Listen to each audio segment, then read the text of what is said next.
أعوذ بالله من الشيطان الرجيم.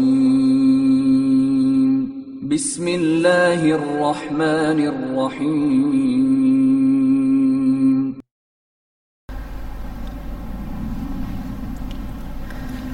أعوذ بالله من الشيطان الرجيم. بسم الله الرحمن الرحيم.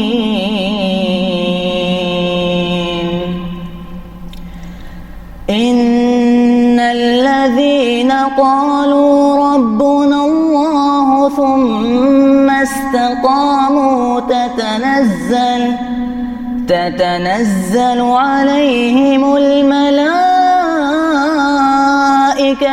ألا تخافوا ولا تحزنوا وأبشروا بالجنة التي كنتم توعدون. نحن أولياؤكم في الحياة الدنيا وفي الآخرة ولكم فيها ما تشتهي أنفسكم ولكم فيها ما تدعون.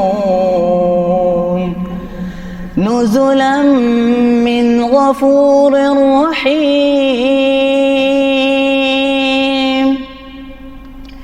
ومن أحسن قولا ممن دعا إلى الله وعمل صالحا وقال إنني من المسلمين. ولا تستوي الحسنة ولا السيئة، ادفع بالتي هي أحسن فإذا الذي بينك وبينه عداوة كأنه ولي حميم. وما يلقاها إلا الذين صبروا وما يلقاها إلا ذو حظ عظيم. وإما ينزغنك من الشيطان نزغ فاستعذ بالله إنه هو السميع العليم. السلام عليكم ورحمة الله وبركاته. بسم الله الرحمن الرحيم. الحمد لله والصلاة والسلام على رسول الله. بعد قال الله تعالى: ومن آياته أن خلق لكم من أنفسكم أزواجا لتسكنوا إليها وجعل بينكم مودة ورحمة إن في ذلك لآيات لقوم يتفكرون. سبحان الله.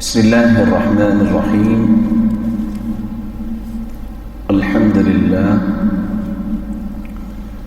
الصلاة والسلام على خير خلق الله وعلى آله وصحبه ومن والاه، أما بعد، فأعوذ بالله من الشيطان الرجيم. ومن آياته أن خلق لكم من أنفسكم أزواجا لتسكنوا إليها وجعل بينكم مودة ورحمة إن في ذلك لآيات لقوم يتفكرون.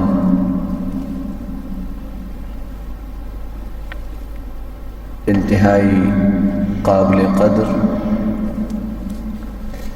لائق عزت تکریم سامعین محترم،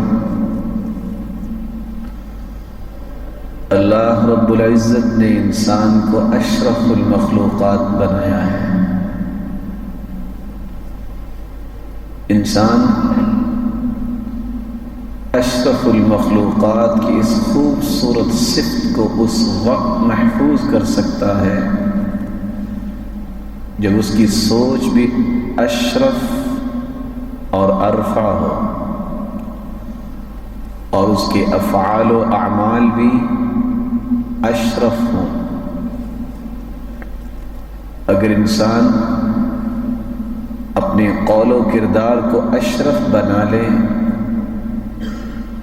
تو پھر یہ اللہ کا محبوب بھی بنتا ہے۔ اسی لیے رسول اللہ صلی اللہ علیہ وآلہ وسلم نے فرمایا کل نفس من بنی آدم سید فالرجل سید اہلہ والمرأة سیدۃ بیتہا۔ ہر شخص سید ہے، سید زادہ ہے، بالفاظ دیگر اسلامی تعلیمات کا شہزادہ ہے، اور عورت اپنے گھر میں سید زادی ہے اور اس مملکہ مصغرہ، اس چھوٹی حکومت جو گھر میں قائم ہوتی ہے اس کی شہزادی ہے۔ رسول اللہ صلی اللہ علیہ وآلہ وسلم پر نازل ہونے والا قرآن امت کو ایک پیغام دے رہا ہے۔ وَمِنْ آيَاتِهِ أَنْ خَلَقَ لَكُمْ مِنْ أَنفُسِكُمْ أَزْوَاجًا۔ اللہ تعالیٰ کی بہت ساری نشانیوں میں سے ایک نشانی یہ بھی ہے کہ اللہ رب العزت نے انسان کے سکون کا بندوبست فرمایا اور بیوی کا بندوبست فرمایا۔ وَجَعَلَ بَيْنَكُمْ مَوَدَّةً وَرَحْمَةً، اور مودت، الفت اور محبت کا بے مثال رشتہ قائم کیا۔ ورحمہ، اور جب گھر والی سکون کا منبع و مصدر بن جائے تو پھر گھروں میں محبت باقی رہتی ہے، اور جب گھروں میں الفت اور محبت کی فضا قائم ہو جائے تو پھر اللہ رب العزت کی رحمت کی برکھا برستی ہے۔ ان فی ذلک لآیات لقوم یتفکرون۔ ان فی ذلک لآیات، یہ جو بات بیان کی گئی ہے اس میں نشانی ان لوگوں کے لیے ہے جن لوگوں کو اللہ نے تفکر اور تبصر کی نعمت سے نواز رکھا ہے۔ رسول اللہ صلی اللہ علیہ وآلہ وسلم نے زوجین کے حقوق کے متعلق جو اپنی زبان مقدس سے قیمتی جواہر امت تک پہنچائے ہیں، آج انہی کی روشنی میں ہم آپ کے سامنے گفتگو پیش کرنا چاہیں گے۔ حقوق کا احاطہ، حقوق کی ابتدا رسول اللہ صلی اللہ علیہ وآلہ وسلم نے اپنے اقوال مبارکہ میں کیا ہے۔ حقوق اس وقت شروع ہوتے ہیں جب کوئی گھر بن جائے، لیکن رسول اللہ صلی اللہ علیہ وآلہ وسلم نے کوئی گھر بننے سے پہلے بھی کچھ حقوق بیان کیے ہیں جو کہ بنیاد کی حیثیت رکھتے ہیں۔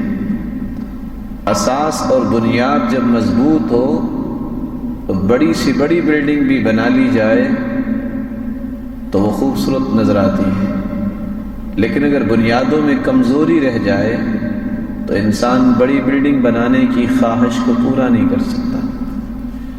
رسول اللہ صلی اللہ علیہ وآلہ وسلم نے خوبصورت اور مثالی گھر بنانے کی جو بنیادیں بیان کی ہیں، ان میں سب سے پہلی بنیاد ابو ہریرہ رضی اللہ تعالی عنہ روایت کرتے ہیں، رسول اللہ صلی اللہ علیہ وآلہ وسلم نے فرمایا، اذا اتاکم من ترضون دینہ وخلقہ فزوجوه الا تفعلوا تكن فتنة في الارض وفساد عريض۔ اگر تمہارے پاس کسی ایسے شخص کا پیغام آ جائے جس کا اخلاق تمہیں پسند ہے، جس کا دین تمہیں پسند ہے، تو اپنی بیٹی کا نکاح اس کے ساتھ کر دو۔ دو بنیادیں، دین اور اخلاق۔ الا تفعلوا، اور اگر تم نے دین اور اخلاق کے معیار کو پسند نہ کیا، دیگر معیارات کو پیش کیا، تکن فتنة فی الارض وفساد عریض، تو پھر دنیا میں، زمین میں فتنہ برپا ہوگا۔ فتنہ کیا ہوگا؟ علماء اس حدیث کی روشنی میں لکھتے ہیں، شاید کہ دوبارہ نیک رشتہ نصیب نہ ہو، یہ رشتہ تو آئے لیکن بار بار ٹوٹ جائے۔ رسول اللہ صلی اللہ علیہ وآلہ وسلم نے اس خوبصورت اور مثالی گھر کی بنیاد بیان کی ہے دین، اخلاق۔ اور دوسری روایت میں رسول اللہ صلی اللہ علیہ وآلہ وسلم نے انسانی رویوں کی بات کی ہے، فرمایا تنکح المرأة لأربع۔ عام طور پہ دنیا کے اندر ہوتا یہ ہے، لوگ عورت سے شادی کرتے ہیں چار چیزوں کو سامنے رکھ کر، لمالها، اس کے مال کی وجہ سے، ولحسبها، اس کی حسب و نسب اور خاندانی رکھ رکھاؤ کی وجہ سے، ولجمالها، اور اس کے جمال کی وجہ سے، ولدینها، اور اس کے دین کی وجہ سے۔ فاظفر بذات الدین تربت یداک، دین کو مقدم کیا جائے، اسی میں ہی کامیابی ہے۔ کسی کے مال کو دیکھ کر شادی نہیں کرنی چاہیے۔ کہنے والے نے سچ کہا، لا تنکحن لئیمة لمعیشہ تبقى اللئیمة والمعیشة تذهب۔ کسی ایسی عورت کے ساتھ شادی نہ کی جائے، یا کوئی عورت ایسے مرد کے ساتھ شادی نہ کرے جس کے پاس صرف مال کی ریل پیل ہے۔ اگر وہ نماز نہیں پڑھتا، اگر اس کا عقیدہ درست نہیں، اگر اس عورت کے اندر ایمانیات نہیں، اس کا یہ مال اس کے لیے فائدہ مند نہیں ہے۔ لا تنکحن لئیمة لمعیشہ، کسی کے مال و دولت کی وجہ سے شادی نہ کی جائے۔ تبقى اللئیمة والمعیشة تذهب، اگر اس کے اندر کمینگی ہے تو یہ کمینگی اسی طرح رہ جائے گی۔ مال تو آنے جانے والی چیز ہے، مال تو کسی ہاتھ میں قرار پکڑتا ہی نہیں ہے، اور نہ ہی کسی کے حسب و نسب کو دیکھ کے شادی کرنی چاہیے کہ فلاں کا خاندان بڑا اچھا ہے۔ من بطأ به عمله لم يسرع به نسبه، جس کا عمل سست ہوتا ہے قیامت کے دن اس کا نسب نامہ اس کو تیز نہیں کر سکتا۔ آج دنیا میں ایک شخص کے پاس کرولا ہے، ایک کے پاس پراڈو ہے، تو کہتے ہیں پراڈو والا تو آگے لگ جائے گا، لیکن یہ معیارات دنیاوی ہے۔ اللہ رب العزت کے ہاں یہ معیار نہیں ہے۔ اگر حسب و نسب کی بات ہوتی تو ابو جہل کون تھا؟ تھا قریشی کہ نہیں؟ لیکن وہ وقت بھی آیا کہ صحابہ کرام نے پائے حقارت سے ٹھوکریں مار کے قلیب بدر میں پھینک دیا، اور لواحقین کو چہرہ دیکھنا بھی نصیب نہیں ہوگا۔ اس لیے ایک طرف ابو جہل ہے بڑے خاندان والا، دوسری طرف بلال رضی اللہ تعالی عنہ۔ کون بلال؟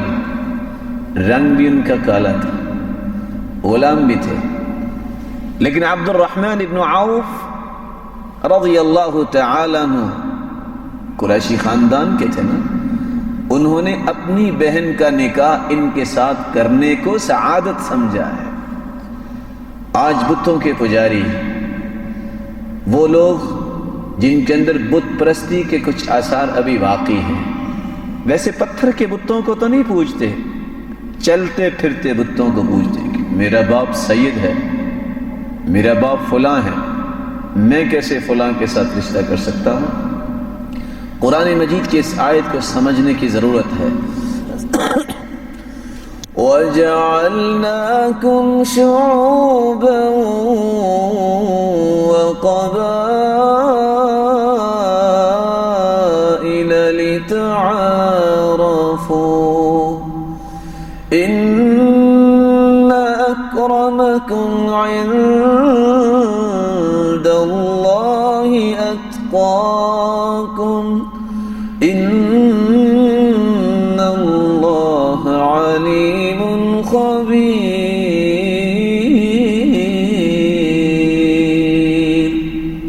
یہ قبائل ہم نے یہ سارے کے سارے خاندانی تعارف کے لیے ہم نے سلسلے بنائے ہیں۔ قرآن مجید میں کہاں لکھا ہے وَجَعَلْنَاكُمْ شُعُوبًا وَقَبَائِلَ لِتَفَاخَرُوا؟ فخر کے لیے تو نہیں بنائے۔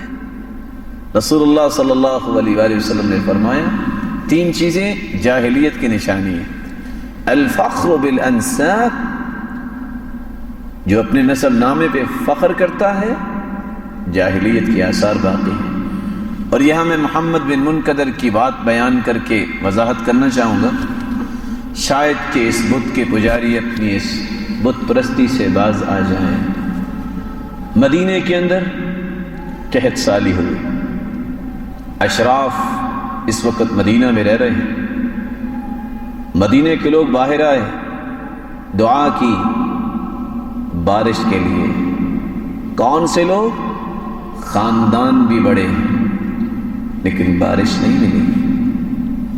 وہ شخص جو جوتیاں بنانے والا ہے، جس کو آج ہم سکورن سمجھتے ہوئے موچی کا لقب دے دیتے ہیں، اس نے دیکھا کہ بارش نہیں آئی، اپنی جوتیوں کو سمیٹتا ہے، فقام، کھڑا ہوا، فتوضا فاحسن وضوءا، وضو کیا اور وضو کو بہترین کیا، ثم صلی رکعتین، پھر اس نے 2 رکعتیں پڑھی، فلما انصرف تربع، جب اس نے سلام پھیرا بیٹھ گیا۔ ہاتھ تو مدینے والوں نے بھی اٹھائے تھے، اس نے بھی اپنے 2 کمزور ہاتھ اٹھائے اور آسمان کی طرف نظر اٹھا کے کہتا ہے ربا ربا انی اقسم علیک، اے میرے پالنے والے، میں تجھ پہ قسم ڈالتا ہوں مسلمانوں کو بارش کی ضرورت ہے، بارش عطا کر دے۔ محمد بن منقدر فرماتے ہیں میں نے دیکھا اس کے ہاتھ اٹھے تھے، ابھی نیچے نہیں آئے تھے، اللہ نے بارش نازل کر دی۔ اللہ کے ہاں تو معیار تقوی ہے، اللہ رب العزت کے ہاں معیار خوف ہے، دینداری ہے۔ بلال اس وقت کون سی جوتی پہنتے ہوں گے؟ تھی اس وقت یہ ساری کمپنیاں، یہ باٹا اور یہ سروس اور اسٹارلیٹ کو تھی کمپنی اس وقت؟ نہ جانے کس طرح کی وہ جوتی پہنتے تھے، لیکن زمین پہ چلتے ان کے قدموں کی آہٹ جنت میں سنائی دیتی تھی۔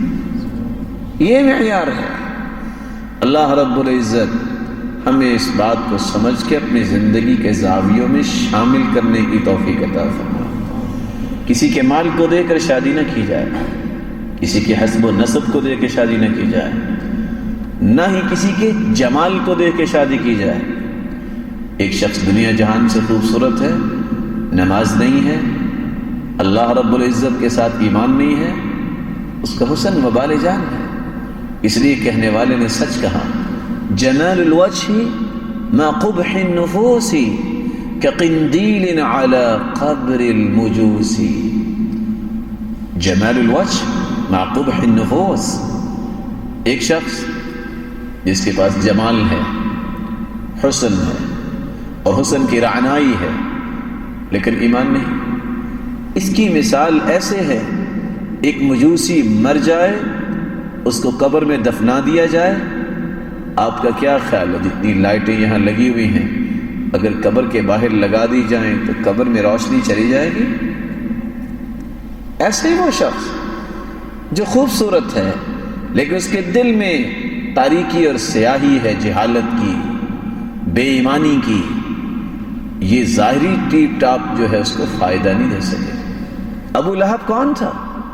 اس کو ابو لہب کیوں کہا جاتا؟ سبب کیا تھا؟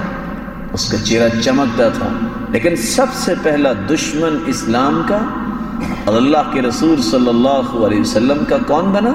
ابو لہب بنا۔ جب اس نے کہا تبا لک یا محمد صلی اللہ علیہ وسلم، تیرے ہاتھ ٹوٹ جائیں، اجمعتنا لہذا، تو نے اس لیے ہمیں جمع کیا؟ اللہ رب العزت کو یہ بات اتنی ناگوار گزری، اللہ رب العزت نے قرآن نازل کر دیا اور فرمایا تم نے میرے پیارے محبوب کے بارے میں ایک دفعہ زبان کھولی ہے، جب تک قیامت نہیں آئے گی تیرے ہاتھ ٹوٹتے ہی رہیں گے۔ کیسے؟ ہر روز نہ جانے کتنے لاکھوں مرتبہ قرآن پڑھنے والے یہ سورت پڑھیں گے۔ تبت یدا ابی لہب وتب ما اغنى عنہ مالہ وما کسب، تیرے ہاتھ ٹوٹ جائیں۔ رسول اللہ صلی اللہ علیہ وآلہ وسلم کی زبان سے نکلی بات اور آپ کے اعمال مبارکہ، اس پہ جو شخص اعتراض کرتا ہے اس کی حالت ایسے ہی ہوتی ہے۔ والجزاء من جنس العمل، جو آپ صلی اللہ علیہ وآلہ وسلم کی ذات مقدس میں کوئی عیب لگاتا ہے اس کی حالت ایسے ہی ہوتی ہے۔ اللہ ہم سب کو محفوظ فرمائے۔ والدینہا، اور کچھ لوگ دین کو مقدم کرتے ہیں، دین کے ساتھ اگر مال ہو تو یہ اللہ کی نعمت ہے۔ لا بأس بالغناء لمن اتقى اللہ عز وجل، ایسے مال کی کوئی پرواہ نہیں، اگر تقوی ہو تو پھر مال نعمت بن جاتا ہے۔ نعم المال، بہترین مال کس کے لیے ہے؟ للرجل الصالح، نیک آدمی کے پاس مال ہوگا تو اللہ رب العزت کی رضا میں خرچ کرے گا۔ عثمان رضی اللہ تعالی عنہ، عبد الرحمن بن عوف رضی اللہ تعالی عنہ تاجر تھے، مال تھا، لیکن اس مال نے ان کو نقصان نہیں دیا۔ کیا کیا؟ اللہ رب العزت کے دین کی سربلندی کے لیے ہر وقت پیش کرتے نظر آئے۔ اگر مال کے ساتھ، دین کے ساتھ خوبصورتی ہے، دین کے ساتھ خاندانی رکھ رکھاؤ ہے، یہ ساری چیزیں نعمتیں ہیں۔ اگر دین نہیں، سب کچھ ہے، تو یہ مصیبت ہی مصیبت ہے، وبال جان ہے۔ اللہ رب العزت ہمیں ان دو بنیادوں کو سمجھنے کی توفیق عطا فرمائے۔ تیسری بنیاد، رسول اللہ صلی اللہ علیہ وسلم نے فرمایا، ثوبان رضی اللہ تعالی عنہ روایت کرتے ہیں، لِيَتَّخِذَ أَحَدُكُمْ قَلْبًا شَاكِرًا وَلِسَانًا ذَاكِرًا وَزَوْجَةً مُؤْمِنَةً تُعِينُهُ عَلَىٰ آخِرَتِهِ، کسی شخص کو اگر بے مثال زندگی گزارنی ہے، دل ایسا بنائے جو شکر کرنے والا ہے۔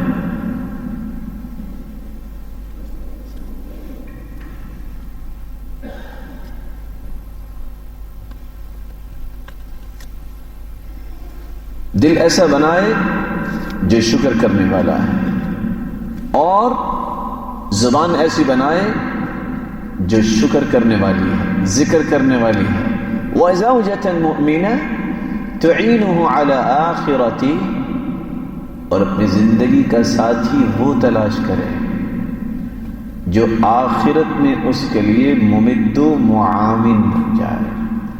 ایسی عورت سے نکاح کرے جس کے ذریعے اس کی عاقبت بہتر ہو، ایسے مرد سے نکاح کرے عورت جس کے ساتھ اس کی آخرت بہتر ہو جائے۔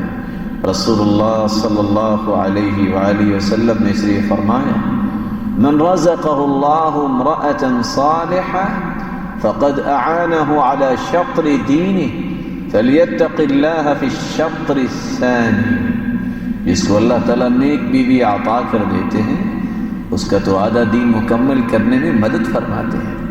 فلیتق اللہ فی الشطر الثانی، بقیہ آدھے ایمان میں وہ اللہ تعالیٰ سے ڈر جائے۔ رسول اللہ صلی اللہ علیہ وسلم نے فرمایا الدنیا کلها متاع وخیر متاع الدنیا المرأة الصالحة، یہ دنیا ساری کی ساری مال و متاع ہے، اس مال و متاع میں سب سے قیمتی چیز نیک عورت ہے۔ رسول اللہ صلی اللہ علیہ وآلہ وسلم نے یہ ساری بنیادیں امت کو اس لیے سمجھائیں کہ امت میں سے ہر شخص جب اپنا گھر بنانے لگے تو ان بنیادوں کو اختیار کرے۔ عمر رضی اللہ تعالی عنہ کے پاس ایک شخص آیا اپنے بیٹے کی شکایت لے کے کہ یہ بدتمیزی کرتا ہے، اور آپ جانتے ہیں کہ عمر رضی اللہ تعالیٰ عنہ بڑے بڑے بگڑے لوگوں کو 1 منٹ میں درست کر دیا کرتے تھے۔ کہا ادھر آؤ، جب کوڑا ہاتھ میں لیا کہا خلیفۃ المسلمین میں بھی کچھ گزارش کرنا چاہتا ہوں، میرے باپ پہ میرے 3 حق تھے، اس نے ادا نہیں کیے۔ اس کا حق تھا کہ میری ماں نیک عورت تلاش کرتا، اس نے رقاصہ کے ساتھ شادی کی ہے۔ میرا حق تھا کہ جب میں پیدا ہوا تو میرا نام اچھا رکھتا، وَسَمَّانِي جُعْلًا، اور اس نے میرا نام جعل رکھا، اور جعل ایسے کیڑے کو کہتے ہیں جو غلاظت میں پلتا ہے۔ اور تیسرا حق، میرا حق تھا کہ مجھے قرآن مجید کی تعلیم دے، اس نے آج تک مجھے قرآن کی تعلیم نہیں دی، مجھے کوڑا رسید کرنے سے پہلے اس کی خبر لیجیے۔ بات یہ ہے، یہ ذمہ داری ہے، یہ بنیاد ہے۔ اگر بنیاد درست ہو تو پھر بلڈنگ بھی خوبصورت بنتی ہے۔ رسول اللہ صلی اللہ علیہ وآلہ وسلم نے ان بنیادوں کے بعد حقوق بیان کیے ہیں، اور اسلام کی یہ خوبصورتی ہے کہ وہ صرف مرد کے حقوق بیان نہیں کرتا، جس طرح مرد کے حقوق ہیں عورت کے بھی حقوق ہیں۔ اسلام ہر پہلو میں مساوات کا جو کہ درس دیتا ہے، اس لیے کسی کے حق کو غصب کرنے کا حکم نہیں دیتا۔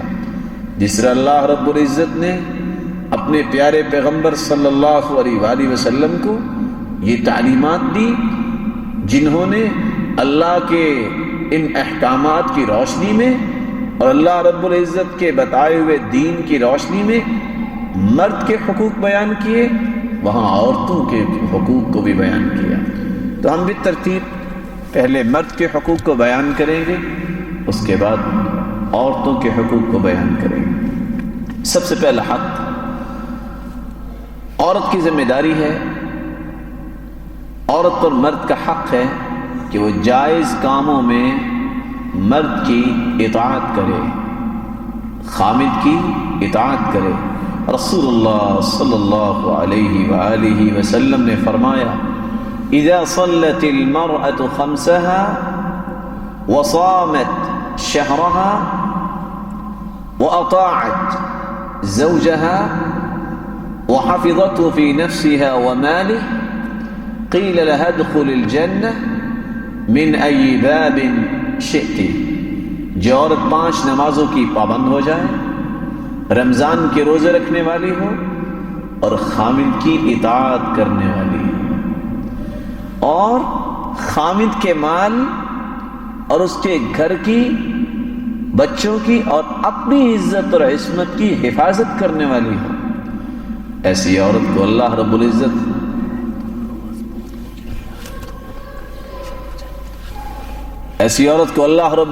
کس انعام سے نوازیں گے؟ قیامت کا دن ہوگا. اللہ رب العزت فرمائیں گے یہ جنت کے 8 دروازے کھلے ہوئے ہیں، جس دروازے سے چاہتی ہو جنت میں چلی جاؤ.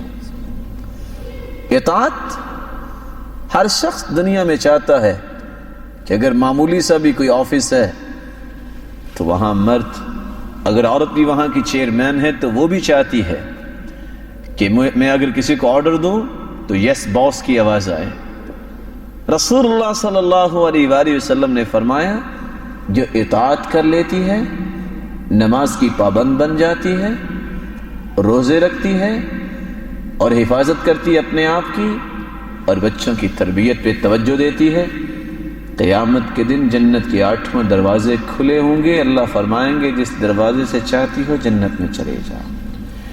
رسول اللہ صلی اللہ علیہ وآلہ وسلم نے فرمایا جب سوال کیا گیا ای الناس اعظم حقا علی الرجل، مرد پہ سب سے زیادہ حق کس کا ہے؟ قال امہ، اس کی والدہ کا. پھر سوال کیا گیا ای الناس اعظم حقا علی المرأة، قال زوجها، عورت پہ سب سے زیادہ حق کس کا ہے؟ فرمایا اس کے خامد کا.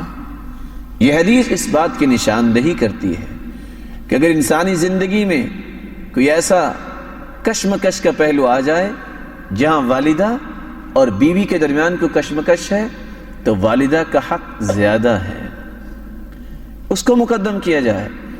اور اگر بیوی کے سامنے کوئی کشمکش کا ماحول آ گیا ہے، ایک طرف اپنے والدین ہیں اور دوسری طرف خامد ہے، تو اسے خامد کی بات کو مقدم کرنا چاہیے تاکہ رسول اللہ صلی اللہ علیہ وآلہ وسلم کے اس توجیہ کی تعمیل ہو سکے.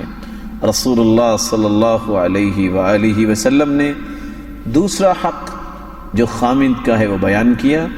عورت کی ذمہ داری ہے کہ وہ خامد کی خدمت کرے، اطاعت کے بعد خدمت کو بجا لائے، جتنی اللہ نے اس کو طاقت دی ہے اس کی خدمت میں کمی نہ کرے. رسول اللہ صلی اللہ علیہ وآلہ وسلم کی بیٹی فاطمہ رضی اللہ تعالی عنہ، میں اپنی گفتگو میں آپ کو بھی شامل کرنا چاہوں گا تاکہ آپ کا دائیں بائیں التفات ختم ہو جائے. بتائیے کائنات میں فاطمہ جیسی بیٹی پیدا ہوئی؟ بولیے کون ہے فاطمہ رضی اللہ تعالی عنہ؟ جنت کی شہزادی ہے. اور علی رضی اللہ تعالی عنہ فرماتے ہیں الا احدثك عنی وعن فاطمہ بنت رسول اللہ صلی اللہ علیہ وسلم، آؤ میں تمہیں علی رضی اللہ تعالی عنہ خود فرماتے اپنے متعلق اور فاطمہ کے متعلق کچھ بات بتاؤں. وكانت عندي وكانت احب اہلہ الی، اللہ کے رسول صلی اللہ علیہ وسلم کو ان سے بڑا پیار تھا. جب وہ تشریف لاتی تو آپ استقبال کرنے کے لیے کھڑے ہو جاتے اور اپنی چادر بچھایا کرتے. جب شادی ہوئی تو حالت کیا ہے تربیت کی؟ واستقت بالقربہ، پانی مشکیزے میں لانے کے لیے چشمے سے پانی اٹھاتی اور مشکیزہ اپنے کندھے پہ اٹھا کے گھر پانی لے کے آتی. کون؟ فاطمہ الزہراء رضی اللہ تعالی عنہا حتی اثرت بنحرها، گردن پہ نشان پڑ گئے. یہ کون ہے فاطمہ؟ جس جیسی بیٹی دنیا میں ہے ہی کوئی. آج گھر کیوں اجڑتے ہیں؟ میں ایڈمن کی بیٹی ہوں، میں مینیجر کی بیٹی ہوں، میرا باپ تو بڑے عہدے پہ ہے، میں کیسے کام کروں؟ اور حالت یہ ہے کہ جس کمرے میں بھی جائے دو سسٹم ہے، ہاٹ اینڈ کولڈ. وہاں مشکیزہ اٹھا کے لانا پڑ رہا ہے. فجرت بالرحا، اور آٹا بنانے کے لیے چکی چلاتی ہے. حتی اثرت بیدہا، ہاتھوں پہ نشان پڑ گئے. آج زبان سے چند کلمات بولتی ہے اللہ کی بندی کہ آٹا نہیں ہے